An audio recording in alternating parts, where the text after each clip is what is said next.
have to make sure that they keep going on this. There is no alternative for us.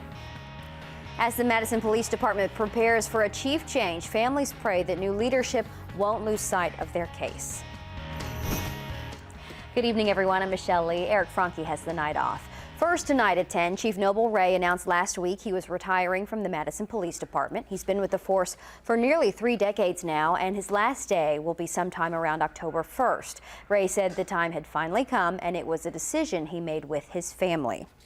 In our continuing coverage tonight, the night team's Danica Lewis looks at what Chief Wray says will be one of his biggest regrets from the job. Well, Michelle, Wray wishes there were no unsolved homicides to leave behind, and now at least one family still dealing with the murder mystery wonders if Wray's replacement will commit or let their case go cold.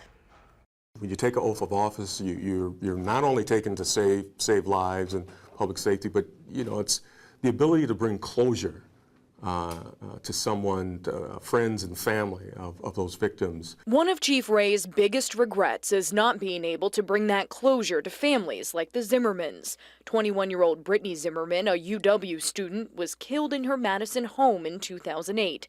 Police are still looking for her killer, but her mom, Jean, is worried Wray's retirement could mean the end of Brittany's case. I can't even imagine the 5.5 years that have gone past and then just letting it go off to the side.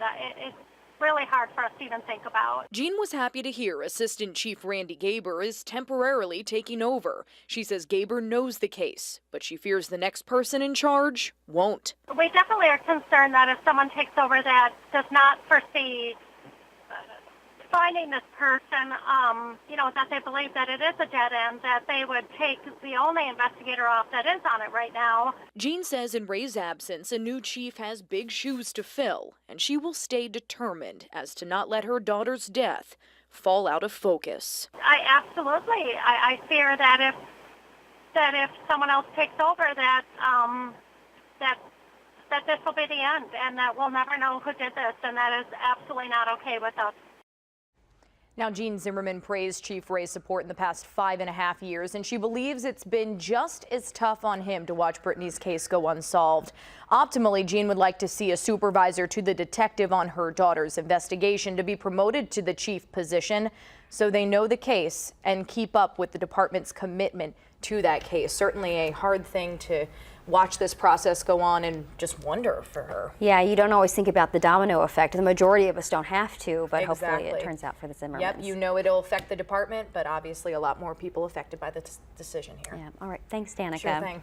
When News 3 spoke with Chief Wray today in a one-on-one interview, he did address who he thinks should follow in his footsteps.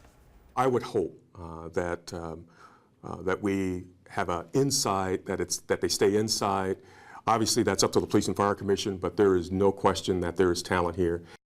Chief Wray said he wanted to retire at the beginning of the year, but there had been too many controversies within the department, one being an officer-involved shooting.